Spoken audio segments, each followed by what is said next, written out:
বাজে 5টা, বেরোয় যাচ্ছি হসপিটালের জন্য বাবাকে নিয়ে এনজিওগ্রামে। এই যে বাইরের ওয়েদার দেখো, পুরো অন্ধকার। এখন বেরোচ্ছি, জানি না কখন আসবো।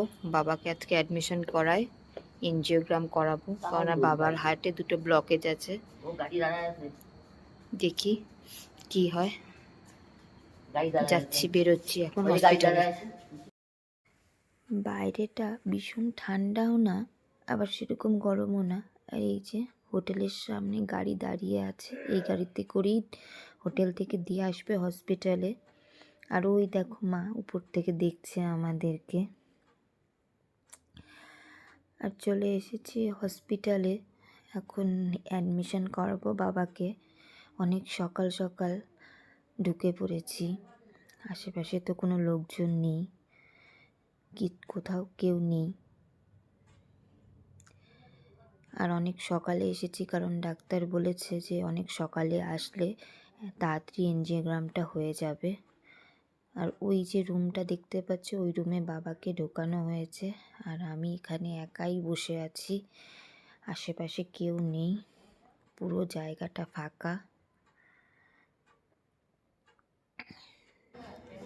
এখন বাজে 10টা। আর তনয় একটু স্নান ধান করে একটু লেটেই এসেছে, ও আর আমি এখন বসে আছি। বাবার এনজিওগ্রাম কমপ্লিট হয়ে গেছে। আর আমরা বাবাকে যেই ডাক্তার বলেছি এনজিওগ্রাম করতে, ডাক্তার বরেন্দ্র কুমার রাউত, তাকে দেখিয়ে নিয়েছি। আর তিনি বাবাকে ডক্টর দেবী সেঠির কাছে রেফার করেছে। তো তনয় ওই জন্যই লাইনে দাঁড়িয়ে ডক্টর দেবী সেঠির অ্যাপয়েন্টমেন্ট নিচ্ছে। আর এই দেখো না, ফাইনালি দেবী সেঠির অ্যাপয়েন্টমেন্ট পেয়েও গেছি আমরা।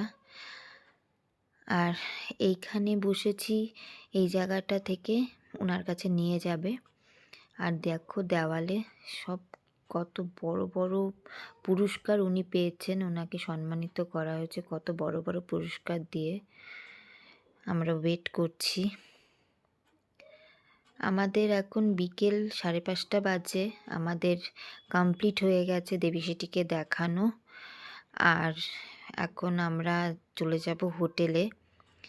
ফাইনালি হসপিটালটাকে গুড বাই করার টাইম এসছে, কারণ 5 দিন ধরে এই হসপিটালে টানা সকাল থেকে বিকেল সন্ধ্যা 8টা পর্যন্ত এই হসপিটালেই ছিলাম।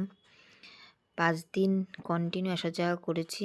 আর কালকে আমাদের ট্রেন সকালে, তাই আজকে আমরা এখন হোটেলে গিয়ে সব গোছগাছ করব।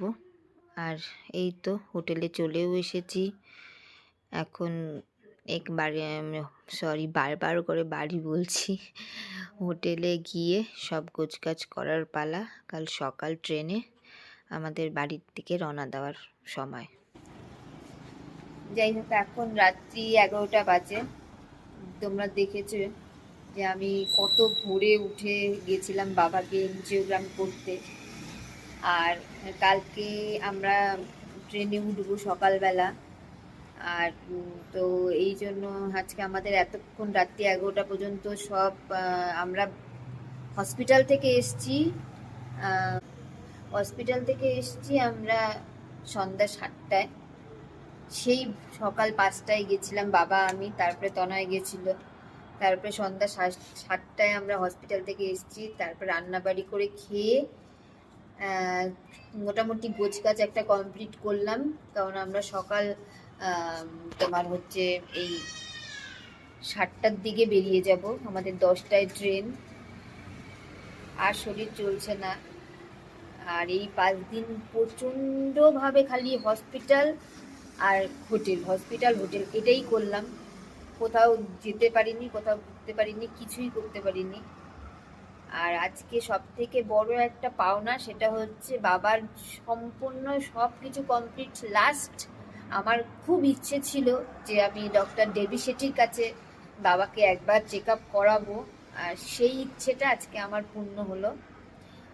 ডক্টর দেবী সেঠি নিজে আমার বাবাকে চেক আপ করেছে।